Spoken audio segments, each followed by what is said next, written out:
Efesios capítulo 6, versículo 12. Y de ahí vamos a brincar después a un pasaje increíble en el libro de Apocalipsis.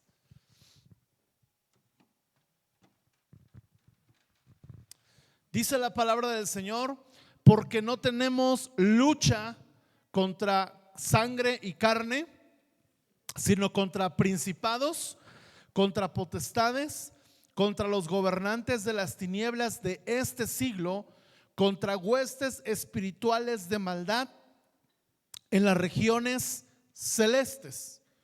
¿Dónde están estas huestes? En las regiones celestes. Hemos hablado que en Apocalipsis, el libro de Apocalipsis nos habla de 4 ángeles caídos que están atados al río Éufrates en un abismo, junto con un ángel llamado el Abadón, ¿sí? O Apolión, es su nombre en griego, que está en el abismo también. Y este es el rey de unos demonios que están en ese mismo abismo, que la Biblia describe como una plaga de langostas. Y estos ángeles que habla Apocalipsis están atados. Sin embargo, hay otros demonios que no están atados. Hay demonios que están en las regiones celestiales. Y estos espíritus, dice el apóstol Pablo, son principados, son gobernantes, son potestades, son huestes de maldad, y están buscando luchar contra ti y contra mí. Charles Spurgeon dijo: una iglesia que es amada por el diablo no es una iglesia digna de Cristo. Por lo tanto, la iglesia, el creyente, siempre, diga conmigo, siempre va a enfrentar guerra espiritual, ¿sí? Siempre vamos a estar en una lucha.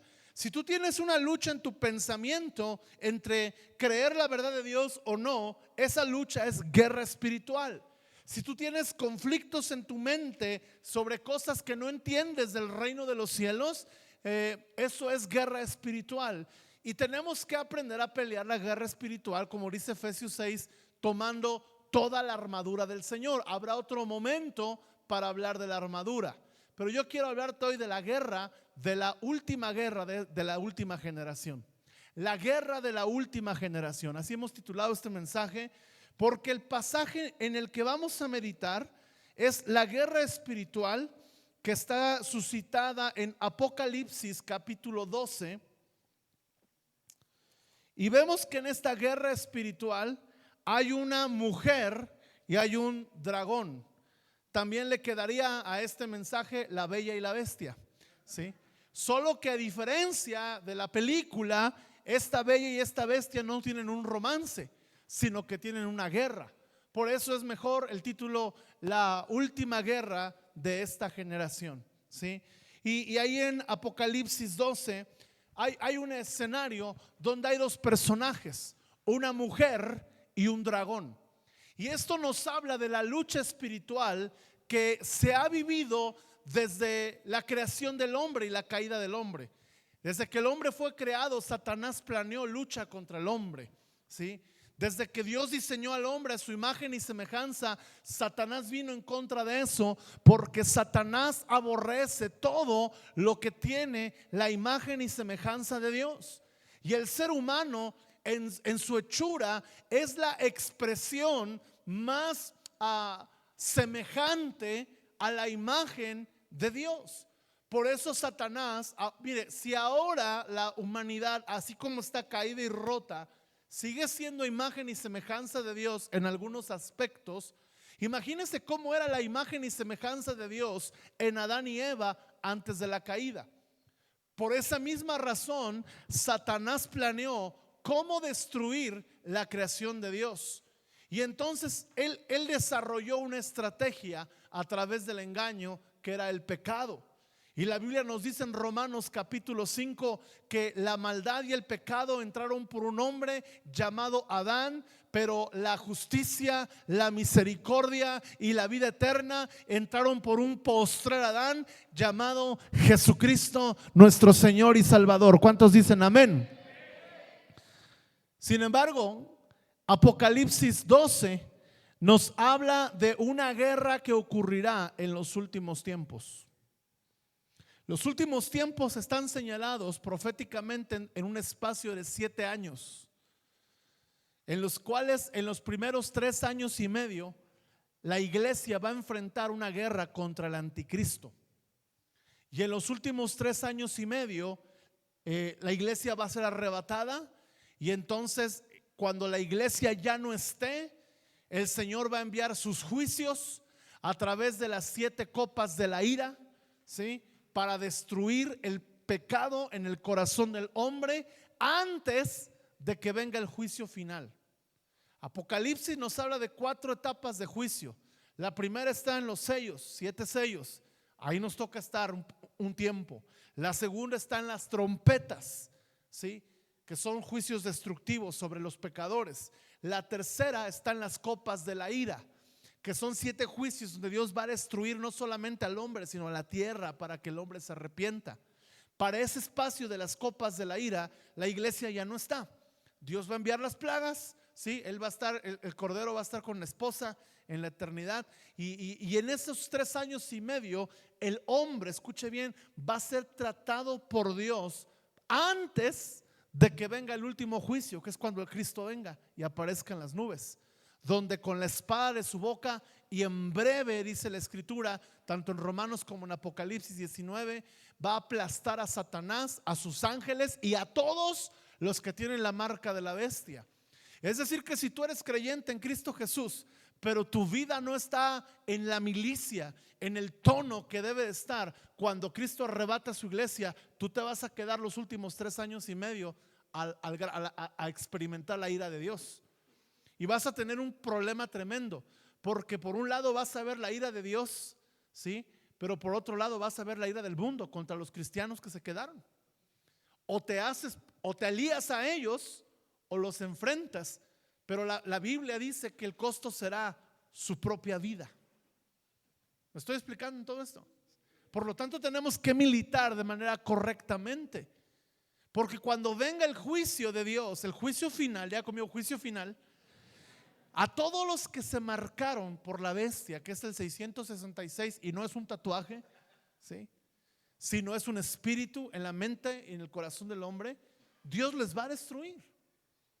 Porque Dios habrá dado oportunidad tras oportunidad de salvar al hombre. Sin embargo, dice la Biblia en Apocalipsis, como leíamos el domingo, algunos no se van a arrepentir, los cuales la Biblia dice que ya están condenados a la destrucción eterna. Juan 3:36 dice que aquel que cree en el Hijo tiene la vida, pero el que no cree en el Hijo, la ira de Dios vendrá sobre él. Por lo tanto, el pecado que te hace quedarte en el arrebatamiento es el pecado de la incredulidad.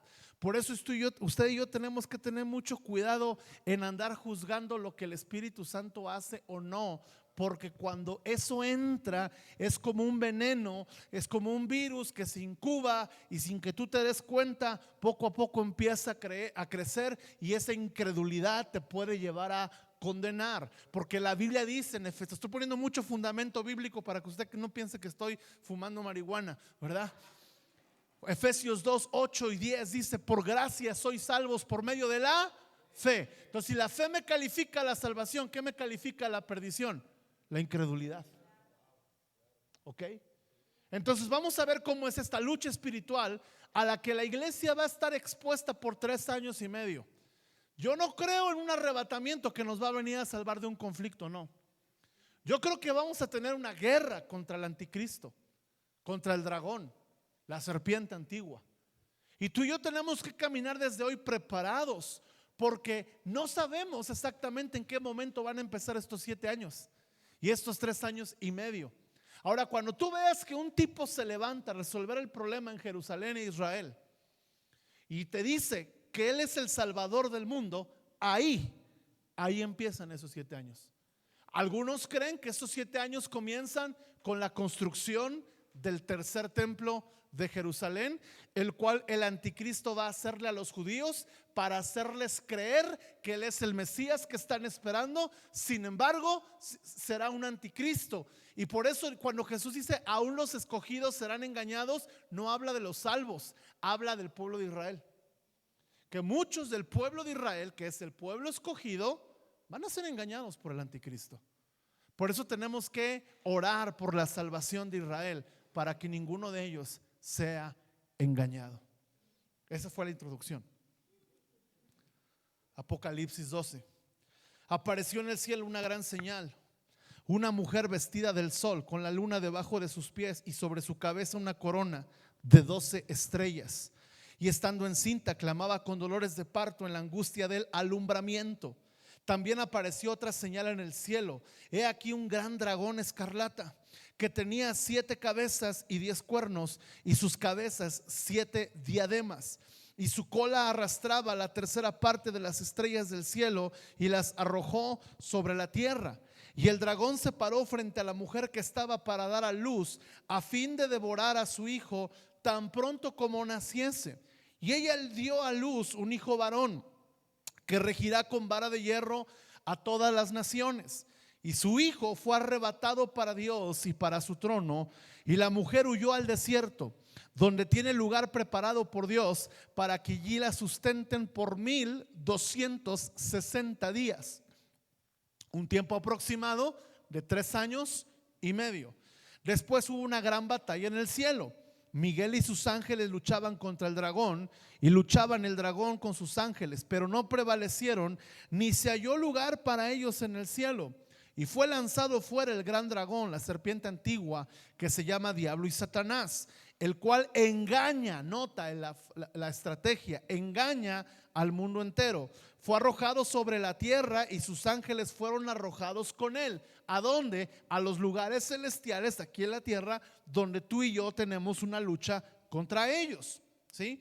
Entonces oí una gran voz del cielo que decía: ahora ha venido la salvación, el poder y el reino de nuestro Dios y la autoridad de su Cristo, porque ha sido lanzado fuera el acusador de nuestros hermanos, el que los acusaba delante de nuestro Dios día y noche. Y ellos, mire, le han vencido por la sangre del cordero y por la palabra del testimonio de ellos, y menospreciaron sus vidas hasta la muerte. Por lo cual alegraos cielos y los que moráis en ellos. Ay de los moradores de la tierra y del mar. Cuando la Biblia habla de los moradores de la tierra, habla de la gente que no cree en Jesús. Tú y yo no somos moradores de la tierra, somos moradores y ciudadanos del cielo. Amén. Por eso los ayes que hayas en Apocalipsis sobre los moradores de la tierra se refiere a las personas en las cuales su corazón está anclado a las cosas de la tierra. Dice: porque el diablo ha descendido a vosotros con gran ira, sabiendo que tiene poco tiempo. Y cuando vio el dragón que había sido arrojado a la tierra, persiguió a la mujer que había dado a luz al hijo varón. Y se le dieron a la mujer las 2 alas de la gran águila, para que volase delante de la serpiente al desierto, a su lugar, donde es sustentada nuevamente por un tiempo, tiempos, nos habla de 2, un tiempo, 2 tiempos, ¿y qué? Y medio tiempo. ¿Ok? ¿Estamos ahí o no? Y mitad de un tiempo, que equivale a ¿cuánto tiempo? 3 años y medio. En esos 3 años y medio, ¿qué sucede con la mujer? Es sustentada por Dios mientras se enfrenta a una guerra espiritual. ¿Contra quién? Contra el dragón, que es Satanás, la serpiente antigua. Y la serpiente arrojó de su boca tras la mujer agua como un río, para que fuese arrastrada por el río. Pero la tierra ayudó a la mujer, pues la tierra abrió su boca y tragó el río que el dragón había echado de su boca. Entonces el dragón se llenó de ira contra la mujer y fue a hacer ¿qué? Guerra contra el resto de la descendencia de ella, los que guardan los mandamientos de Dios y tienen el testimonio de Jesucristo. La pregunta es, ya sabemos que el dragón es Satanás. ¿Quién es la mujer? La mujer es el pueblo de Dios. Y es el pueblo de Dios. Y nos habla de 2 etapas del pueblo de Dios. La primera etapa nos habla sin lugar a dudas de Israel.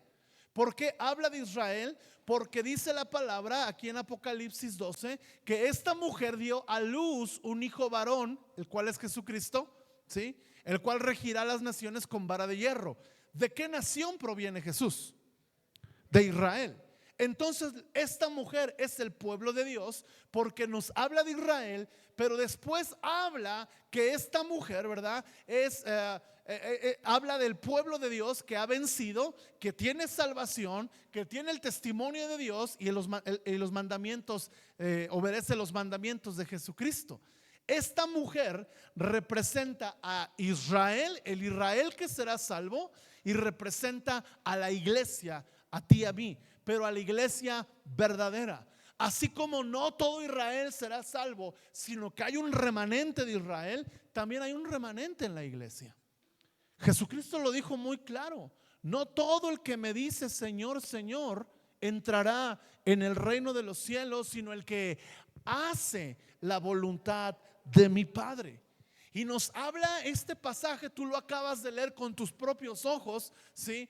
Que este dragón, que es Satanás, el cual arrastró a la tercera parte de las estrellas del cielo, que son ángeles o demonios, ahora demonios, tiene guerra contra la mujer y busca destruir a la mujer.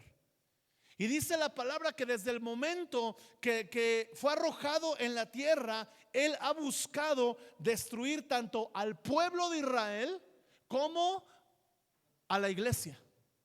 Ahora, solo quiero hablarte muy poquito del dragón, porque no tenemos mucho que saber de él, ¿sí? Dice aquí la palabra del Señor, el versículo 3, que el dragón era escarlata, tenía 7 cabezas y 10 cuernos, y en sus cabezas 7 diademas. Esta simbología del dragón nos habla, son casi las mismas características que la bestia que sale en Apocalipsis capítulo 13. Es decir, nos habla que este dragón es el anticristo. Y tú y yo tenemos que comprender que el espíritu del anticristo ya se mueve entre nosotros. Pero va a haber un día donde ese espíritu se va a manifestar y se va a encarnar. Porque Satanás es un copión. Satanás es alguien que no tiene creatividad. Míralo de esta manera. ¿El Espíritu de Dios se movía en el Antiguo Testamento? ¿Sí o no? Y después, ¿qué pasó con el Espíritu Santo? Se encarnó ¿en quién? En Jesús. Lo mismo pasa con Satanás y el espíritu del anticristo. ¿El espíritu del anticristo se mueve en estos tiempos? ¿Sí o no? Sí.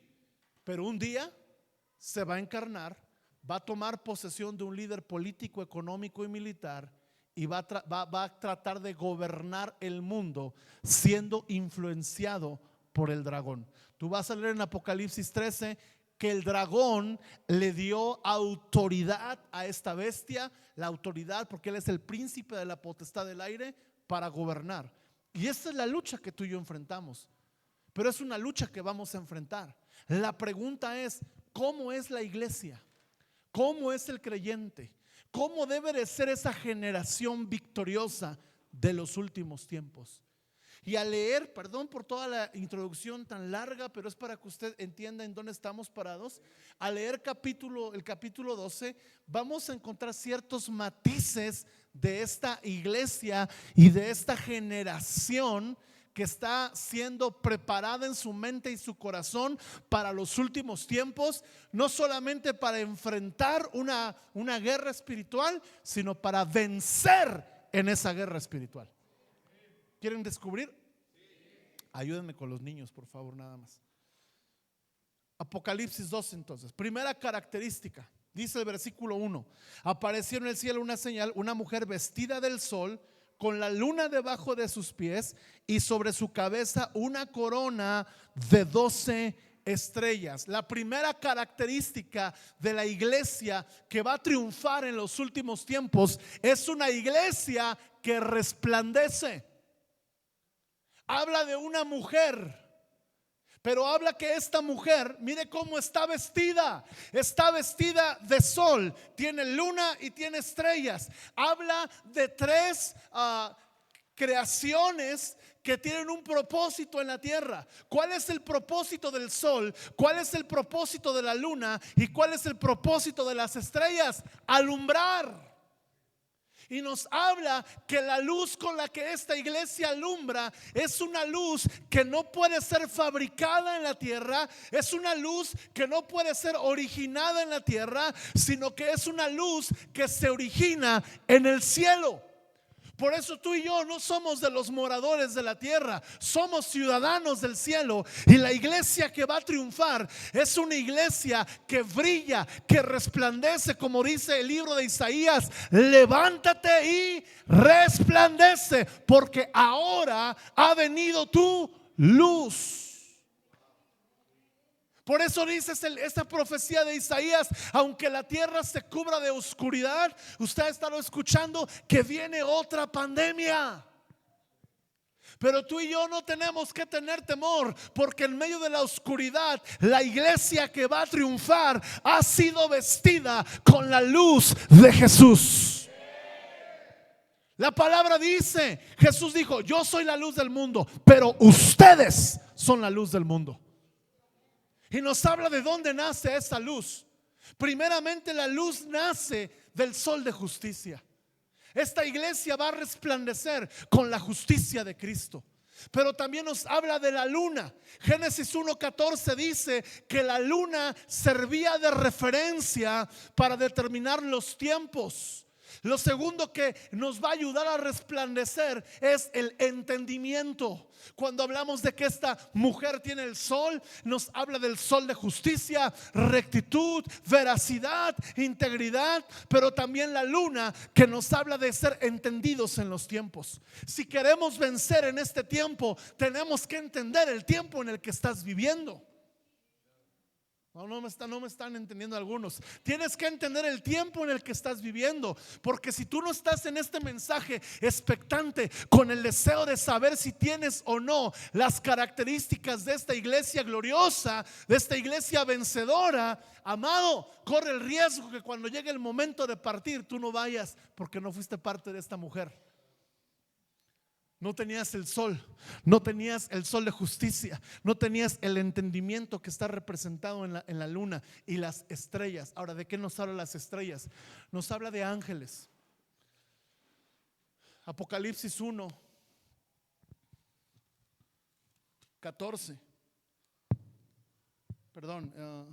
20. El misterio de las 7 estrellas que has visto en mi diestra y de los 7 candeleros de oro. Las 7 estrellas son los ángeles de las 7 iglesias. Escucha bien, los ángeles, que son las estrellas, representan el mensaje. ¿Qué es un ángel? Un mensajero. ¿Ok? Sería meternos a otro tema de los ángeles, querubines. Pero en la Biblia los ángeles de Dios tenían una asignación: dar un mensaje. Ahora, Hebreos capítulo 1, mira qué tipo de mensaje es el que los ángeles o la iglesia tiene que dar. No lo busque, sí, está en Hebreos 1 al final. Dice que sus ángeles son ministros de fuego. Es decir que la primera característica de esta iglesia es una iglesia que resplandece porque tiene el sol de justicia, es entendida en los tiempos y tiene un mensaje de fuego. Por eso necesitamos el mensaje del Espíritu Santo. ¿Por qué? Porque, amados, solo el mensaje del Espíritu Santo es capaz de contrarrestar el mensaje del anticristo. ¿Por qué? Porque el mensaje del anticristo es anticristo, anti-unción, anti-Espíritu Santo. Por lo tanto, el mensaje de la iglesia vencedora que va a resplandecer como luminar en el mundo debe ser un mensaje cargado del fuego de Dios. Y Kevin nos habló muy bien de los 4 fuegos: el fuego de la prueba, el fuego de la santidad, el fuego de pasión de Jesús y el fuego de avivamiento. Porque solamente con un mensaje así, solamente con la justicia así, solamente con el entendimiento así, vamos a vencer. Vamos a resplandecer. Número 1, una iglesia que resplandece. Pero número 2, dice el versículo 2: y estando encinta, clamaba ¿qué? Con dolores de parto en la angustia del alumbramiento. Número 2, es una iglesia que sabe prevalecer. Ahora, ¿por qué entendemos que esta iglesia prevalece? Mira lo que dice el versículo 2. Dice aquí que estaba encinta y estaba en dolores de parto. Yo no sé qué hermana aquí tuvo sus hijos parto natural. ¿Cómo son los dolores? ¿Ah? Como igual un dolor de muelas, ¿no? Un poquito más dice, ¿verdad? Dicen que la mujer está así en dolores de parto y el hombre, yo también. ¿Tú qué tienes, mi amor? Estoy por dar a luz. Y tú, no, tengo gripa. Sí. El umbral del hombre es muy bajo para aguantar el dolor a veces. Ahora, cuando nos habla que está encinta y en dolores de parto, nos habla, el simbolismo es para especificar que esta iglesia va a sufrir tribulación, que esta iglesia va a sufrir persecución. Y luego lo leemos como el diablo arroja, ¿verdad? Un río para devorar. Los demonios atacan a la mujer. Nos habla de una guerra contra la iglesia tremenda. Persecución. Y mira, esta profecía de la persecución de la iglesia, para ti, para mí, suenan apocalípticas, pero para los grandes reformadores, para los grandes avivadores, para los misioneros hoy día en Corea, en China, en otros países, en otras naciones, la persecución no tiene que ver con el futuro. Para algunos tiene que ver con su historia desde que inició el evangelio en sus naciones. Y tú puedes ver que a lo largo de la historia ha habido un odio contra la iglesia. Ha habido un odio contra la Biblia. Ha habido un ataque contra la obra de Dios. ¿Por qué? Porque la iglesia está llamada a vivir en dolores de parto.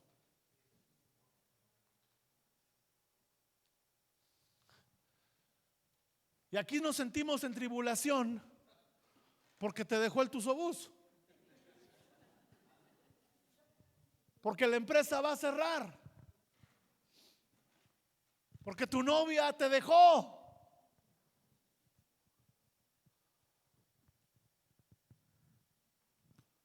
Amados, tenemos que preparar nuestro carácter, porque ahora sí, como diría la Biblia, vienen cosas peores. Sin embargo, esta iglesia está en dolores de parto, está en dolores, escucha bien, no habla de un dolor de muerte.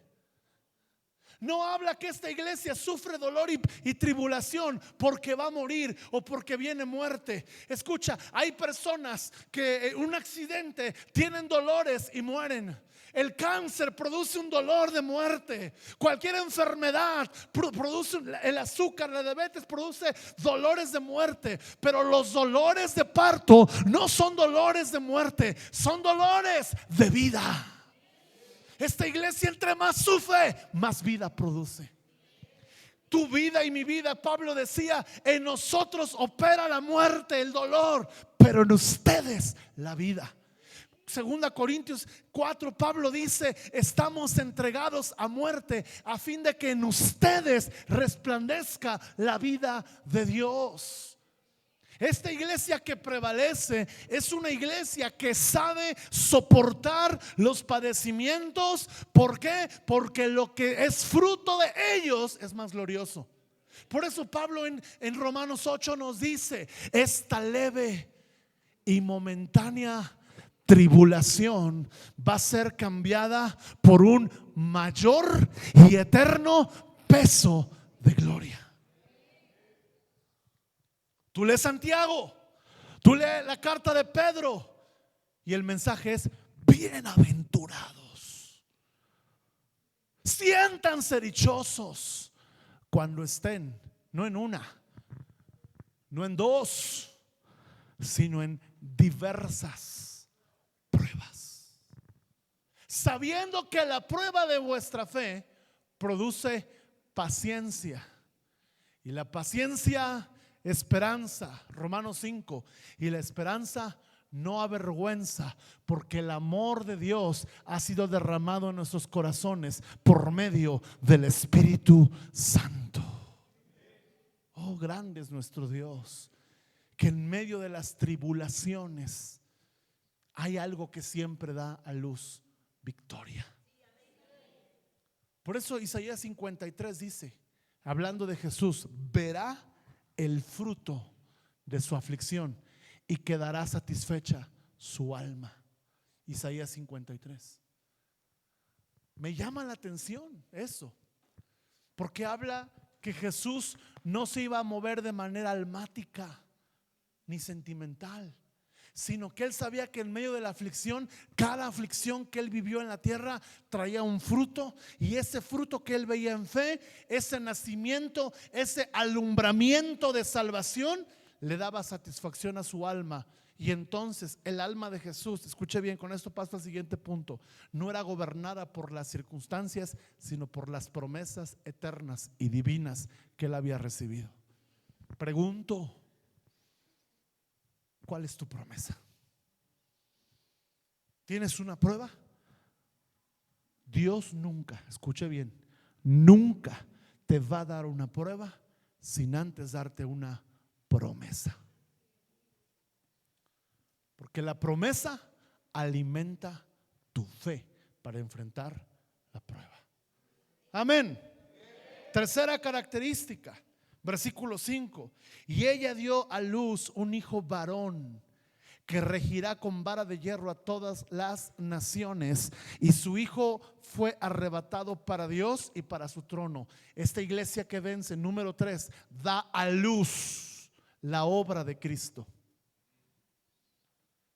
El propósito de la iglesia es que se dé a luz la obra de Cristo, que el evangelio de Jesucristo, que cambia vidas, que transforma corazones, que trastorna realidades, que cambia la eternidad de todo aquel que en él crea, es la esencia de una iglesia gloriosa. Es la esencia de creyentes que están listos para los últimos tiempos. Es la esencia de creyentes que tienen algo más allá que sus propias circunstancias, que Cristo se ha formado en ellos. Yo creo que Juan y Pablo platicaron en algún momento, ¿sí? Y no sé si esto tuvo que influenciar a Pablo para que él dijera algún día: hijitos, doy dolores de parto por ustedes hasta que Cristo se ha formado en ustedes. ¿Sabes cuál es el resultado de la iglesia que sufre los dolores de parto? Que da a luz la obra de Cristo. Y cuando la gente ve a esta iglesia, la gente no ve a la iglesia. La iglesia gloriosa no se promueve a sí misma. La iglesia gloriosa promueve a Jesús. La iglesia gloriosa tiene el efecto de dar a luz la obra de Cristo. ¿Por qué estás aquí? ¿Por qué te congregas los domingos y los miércoles aquí? Hay gente que viene: a mí no me gusta la alabanza. Pues no venga, no es para usted. Es que los mensajes, no venga. Es que yo tengo un ministerio, se lo devolvemos, un ministerio chiquito, me imagino. Es que mi ministerio, me dan ganas de darles un estéreo chiquito y el ten, ya. ¿Por qué estás aquí? Estás aquí porque tu deseo es tener el corazón, tener la mente y tener el carácter para que cuando traspases esa puerta tú seas uno que dé a luz la obra de Cristo, trayendo esperanza, salvación, sanidad, libertad a aquel que no la tiene. ¿Por qué estás aquí? Usted viene a distraerse o porque no, ese es el enfoque. El enfoque es que estamos aquí porque creemos que Dios nos llamó y Dios nos plantó para ser instrumentos de gloria que reflejen a Cristo donde quiera que están, y que demos a luz a este hombre que su nombre es sobre todo nombre, que regirá con vara de hierro a las naciones, y que Dios lo ha colocado en su trono y que ahora Él establece su reino a través de ti y a través de mí. Esa es la razón por la que estamos aquí. Es que yo llegué herido, enfermo. Eso fue lo que te trajo. Sabes que mucha gente llega a la iglesia herida y sigue herida. Que te trajo porque estabas herido, pero te trajo para sanarte y que Cristo fuera formado en ti. Y esa es la iglesia que va a vencer. Porque el que no logra eso no va a vencer. Y la consecuencia de no vencer, ¿sabes? Jesús dijo: el que no junta conmigo, desparrama. Él fue, no he venido, yo vine a traer espada, dijo Jesús. O estás de la luz o estás de las tinieblas. En medio no hay nada. No hay un lugar intermedio. Y la iglesia gloriosa dice: Señor, yo estoy aquí para hacer testimonio de lo que tú eres a todos aquellos que me rodean. Amén. Número 4, la iglesia gloriosa es una iglesia que confía en Dios. Versículo 6, la mujer huyó ¿a dónde? ¿A dónde huyó? Al desierto, donde tiene lugar preparado por Dios para que allí la sustenten por 1260 días. La iglesia gloriosa, escucha bien, la generación que va a triunfar es una iglesia que en los tiempos más turbulentos va a descansar en las promesas de Dios. Va a descansar en la providencia divina. El tema de la providencia divina es un tema que muchos no conocen. ¿Sabes qué es la providencia divina? Que para cada prueba, para cada persecución, para cada ataque del diablo, el Señor ya preparó, para cada desierto ya preparó un sustento. Mira lo que dice: la mujer huyó al desierto, donde tiene que un lugar preparado por Dios para que allí la sustenten. Escucha bien, la iglesia que triunfa, la generación que va a triunfar al final de los tiempos, es una que no le va a importar estar en un desierto, porque sabe que en el desierto Dios le va a sustentar. Sabe que en el desierto Dios le va a sostener. Sabe que en la prueba Dios tiene un lugar preparado para ella. Y nos hace recordar al pueblo de Israel. Pasó por el desierto 40 años, pero en ese desierto Dios le sustentó con la nube de su presencia, con la columna de fuego por las noches, con el maná cada mañana. ¿Sabes qué nos va a sostener? La presencia, el fuego del Espíritu y el alimento de la palabra. Por eso mucho cristiano en pandemia tronó, porque no tenía nube de presencia, no tenía fuego del Espíritu y no tenía palabra. Y si viene otra pandemia más fea, ¿qué vamos a hacer? ¿Ah? ¿Qué vamos a hacer? Kevin Grimm dice que Dios iba a desatar un gran avivamiento en el 2020, pero que la iglesia no estaba preparada. Y dice, y mandó al COVID, permitió que viniera el COVID como un entrenamiento. Pero lo que viene ya no es entrenamiento. Lo que viene ya es la guerra. La pregunta es: ¿vas a confiar en Dios o en tus medios? Venceremos cuando confiemos en el sustento y la providencia de Dios. Amén. Quinta característica: esta es una iglesia, escuche bien, la iglesia que va a vencer es una iglesia empoderada. Ahora no hablo del empoderamiento de tú eres empoderada. No hablo de un empoderamiento humano. Mire qué tipo de poder ha recibido la iglesia. Versículo 10. Entonces oí una gran voz del cielo que decía: ahora, ¿cuándo? Ha venido, y aquí viene el empoderamiento de la iglesia, la salvación, el poder, el reino de nuestro Dios y la autoridad de su Cristo. Esta iglesia ha sido empoderada, ha sido llena de 4 virtudes que cada punto podría ser un mensaje, amados. Pero tú ya tienes que madurar y creer que cada punto es un mensaje que tú tienes que cultivar en tu tiempo con Dios y en tu meditación. Mucha gente dice: a veces no sé qué meditar de la Biblia. Agarra tus apuntes del sermón, estúdialos, vuélvelos a leer, indaga, métete en cada punto a investigar más, y eso es meditar. Mucha gente sale, estuvo buenísima la predicación, ¿de qué trató? Ay, no me acuerdo. No, no, no, porque no meditaste, porque fuiste un oidor olvidadizo.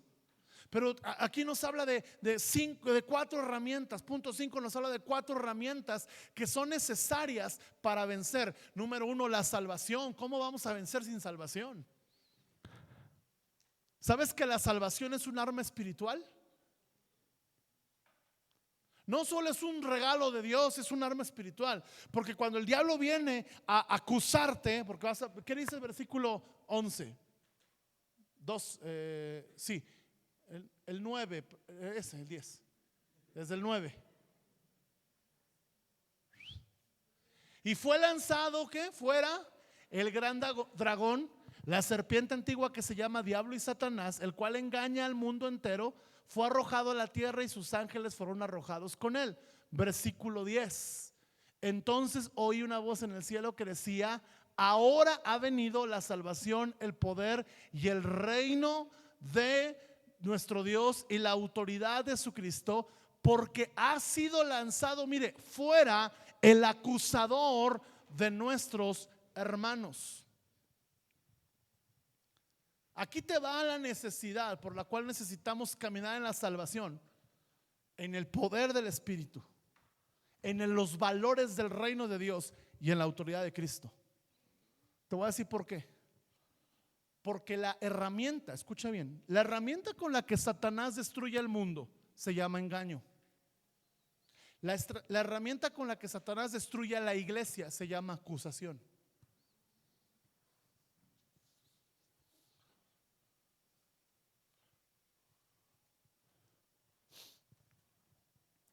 Gente que deja de venir a la iglesia. ¿Y sabes por qué dejan de venir algunos? Porque alguien les habló mal de la propia iglesia, del pastor. Y hay una serie de acusaciones. Ahí les va una. Es que el pastor tiene un grupo selecto de preferidos. No son preferidos, son comprometidos.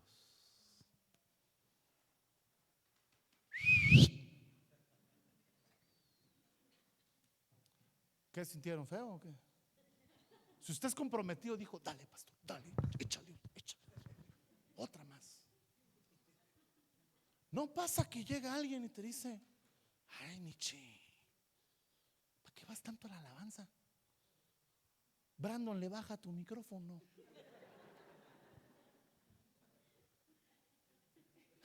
No le baja, ¿eh?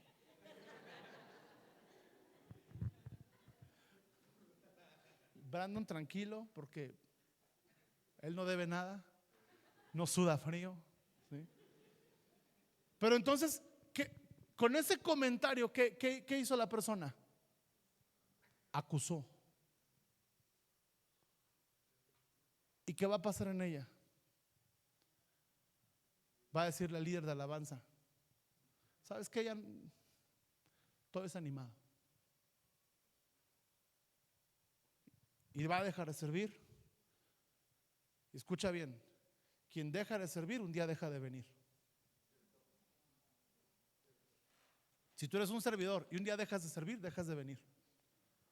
Por eso el de contender, lo tienes que estar aquí, servidor, porque tienes que ponerte las pilas, porque si no el diablo va a venir con su acusación.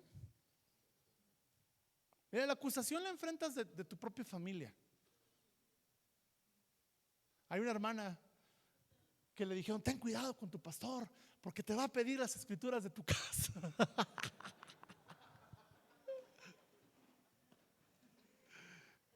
Y hasta la fecha, pues no, ¿verdad?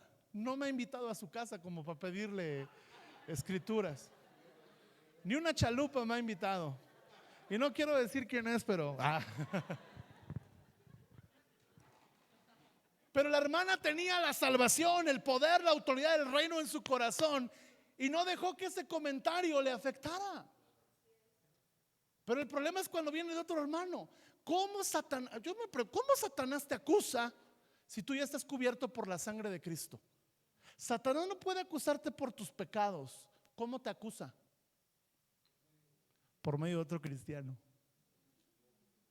Entonces, cuando tú acusas a alguien, cuando tú hablas mal de la iglesia del pastor, de algún hermano, con alguien.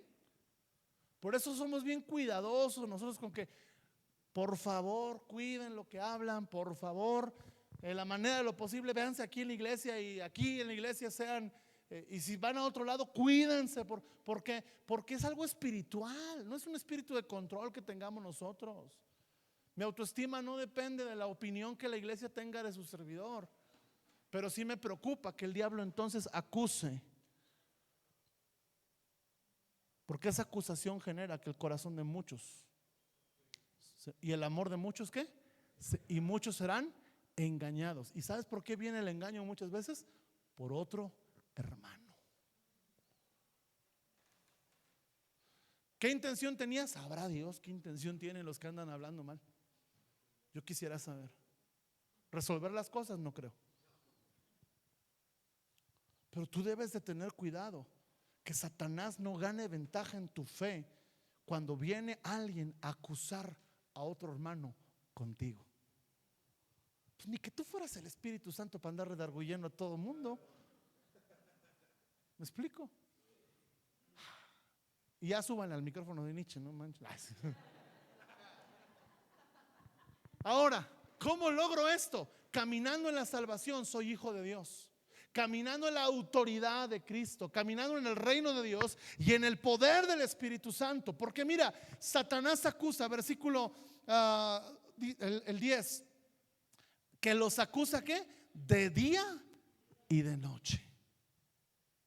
¿Cómo vencer la acusación? Una iglesia empoderada vence la acusación. Una iglesia que no escucha las voces de este mundo, que no escucha las voces de aquellos corazones que están amargados. Una iglesia que no escucha la voz que difama, que acusa, que señala, sino que, porque mire, si usted escucha al chismoso y al acusador, en algún momento usted dejó de escuchar a Dios. Y ese es el engaño de Satanás para quitarte el poder. ¿Y sabes qué te quita? Ahora, cuando tú dejas que la acusación entre, ya me clavé con este tema, pierdes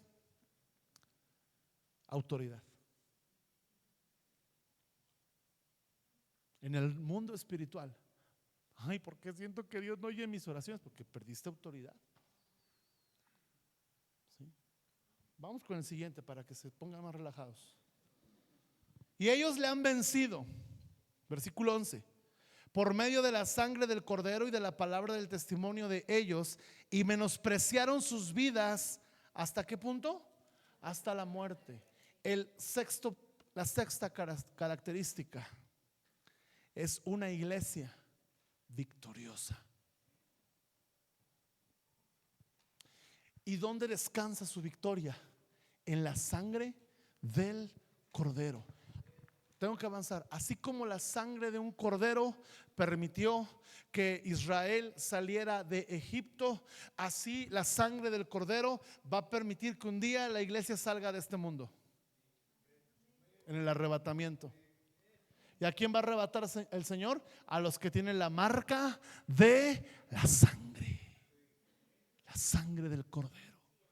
Pero ¿cómo han vencido? Por la sangre del Cordero y la palabra del testimonio. Pero mira, la clave de la victoria está en esta: menospreciaron sus vidas hasta la muerte. Y aquí está la victoria. Ustedes han escuchado que en Hidalgo hubo un gran avivamiento, ¿verdad? Pero ¿saben cómo ese avivamiento fue que se produjo? Es cierto que hubo reuniones. ¿Se pueden ir hablando? Es cierto que hubo reuniones de fuego donde el Espíritu Santo vino hace más de 100 años. Pero lo que provocó el avivamiento no fue eso. Estábamos hace 1 año y medio, 2 años ya. Mi pastor hizo una gira que se llamó Los Pozos. Y fuimos a una ciudad que es de donde mi papá nació, Huichapan, Hidalgo. Y en esta iglesia, o en esa ciudad hay una iglesia, en una colonia que se llama Pedregoso. Y nos llevaron al templo, al primer templo que esta iglesia hizo hace muchísimos años. Y en esa iglesia el templo es muy chiquito, es como esta pared. Y acá, sí, es un templo muy chiquito. Ahí habíamos como 100 personas. Y había fotos. Y el pastor nos dice: estos que usted ve aquí son mártires. Es gente que en este pueblo fue asesinada por predicar la palabra del Señor, a 2 horas de aquí. Y luego fuimos a Ixmiquilpan y estuvo otro pastor, un hermano ya de 90 años, y él se paró y dice: a nosotros nos critican porque nos dicen que el Espíritu Santo ya no está de moda. Y él dijo: el Espíritu Santo es eterno, no es una moda.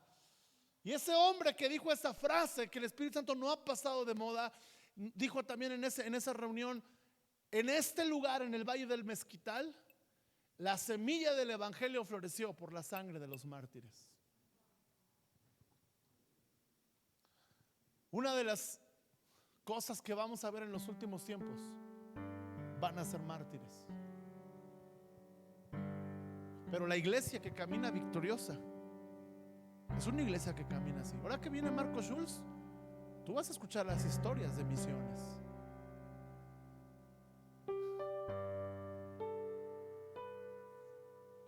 ¿Cuál es la gloria del martirio de los últimos tiempos? Que Satanás va a querer marcarnos a todos con su espíritu de anticristo. Pero va a haber una iglesia victoriosa, que si en algún momento tiene que pasar por la prueba de seguir a Jesús o al anticristo, va a estar dispuesta a morir. Satanás, escucha bien, en los últimos tiempos corremos el riesgo que el anticristo nos quite la vida, pero no la adoración. A estos mártires les quitaron su vida, pero no les quitaron la fe.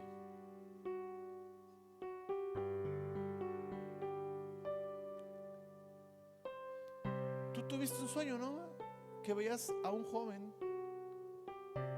Mamá tuvo un sueño hace unos años que yo iba caminando con unos amigos por unas tumbas. Había jóvenes que se habían entregado al Señor.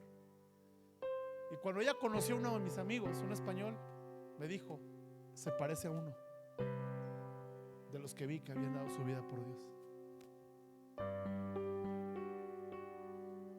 Un compañero en el instituto tuvo una visión tremenda. Yo creo que para cerrar esta serie se las voy a contar.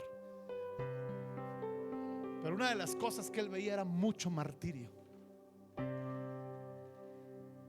la sangre del testimonio, menospreciar nuestras vidas hasta la muerte.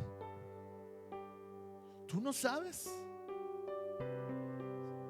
Quizás tú y yo cantaremos con nuestros hijos al que nos amó, al que nos salvó de nuestros pecados y nos lavó con su propia sangre. A Él sea la gloria, la honra y el imperio por los siglos de los siglos.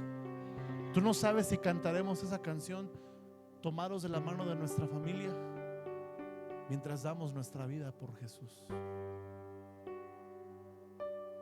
Nos podrán quitar la vida, pero no la canción. Nos podrán quitar la vida, pero no la fe. Si tú y yo estamos dispuestos a morir por el Señor, ¿tú crees que nos va a hacer cosquillas que alguien hable mal de nosotros? ¿Tú crees que nos va a hacer cosquillas que venga otra pandemia? ¿Tú crees que nos va a afectar que nuestra familia nos desherede? Que nuestros compañeros de universidad nos digan: ¿qué has hecho con tu vida? ¿Te metiste eso del evangelio? Yo me pongo a pensar qué sería de mi vida si no hubiera conocido al Señor. Ya no estuviera aquí. hecho zapatista, jefe de un cártel. Eso sí hubiera llegado lejos.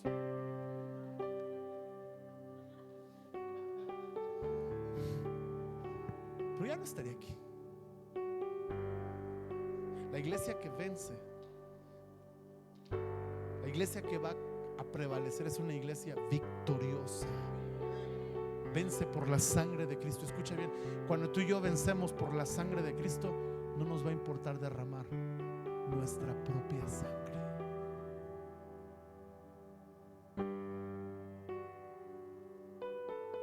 Estábamos en Jalapa hace unos meses y ministré a los jóvenes y les dije: jóvenes, veo entre ustedes mártires.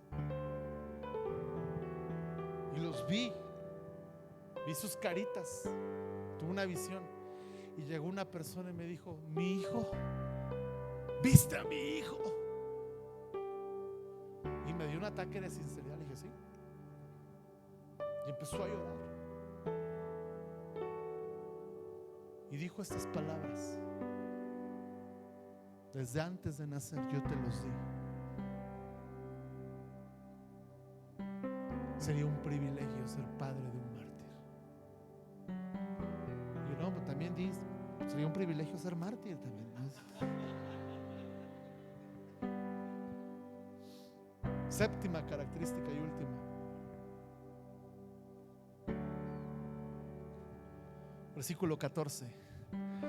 Y se le dieron a la mujer las dos alas de la gran águila, para que volase delante de la serpiente al desierto, a su lugar donde es sustentada por un tiempo y tiempos y mitad de un tiempo. Séptima característica: la iglesia que triunfa es una iglesia que espera al Señor. ¿Qué esperas tú de la vida? ¿Eso significa que mañana renunciamos a nuestros trabajos todos y ya no hacemos nada porque estamos esperando al Señor? No. Eso significa que mañana te levantas y dices: hoy me voy a levantar y este día me voy a llevar 3 al reino de los cielos. Ahí en mi trabajo, ahí en mi escuela, ahí en mi calle.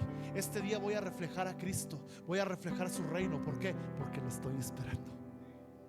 Dice que se le dieron 2 alas de águila. ¿Qué tiene que ver con eso, con esperar en Dios? Isaías 40. Los que esperan a Jehová.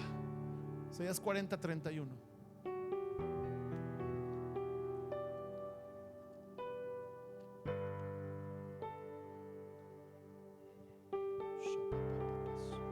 ¿Cuántos quieren ser de esa iglesia?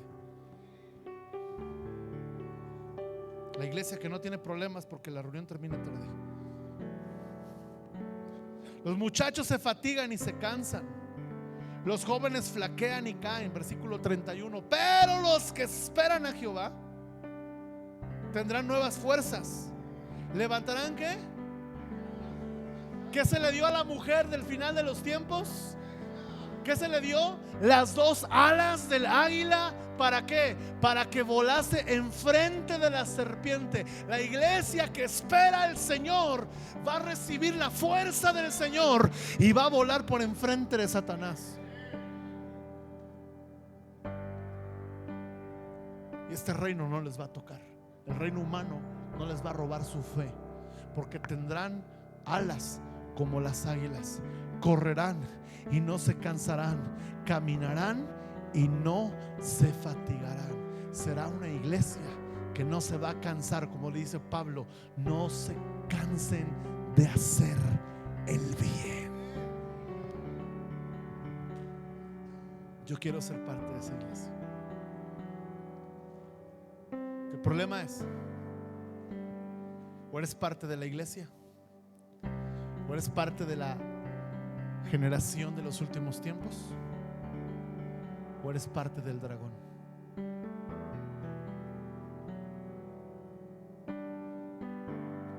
No hay una tercera opción.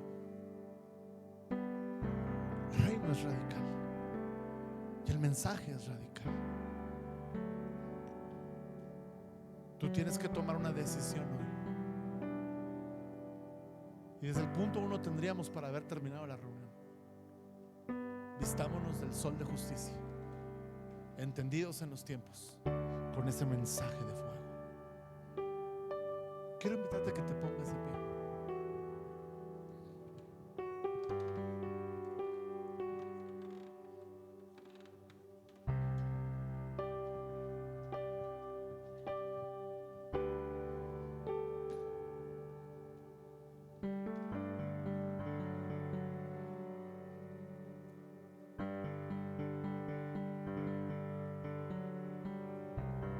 Ponte de pie.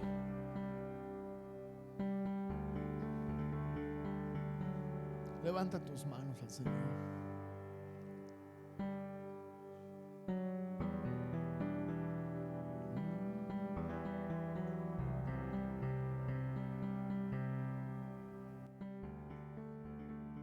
Solo dile al Señor: Señor,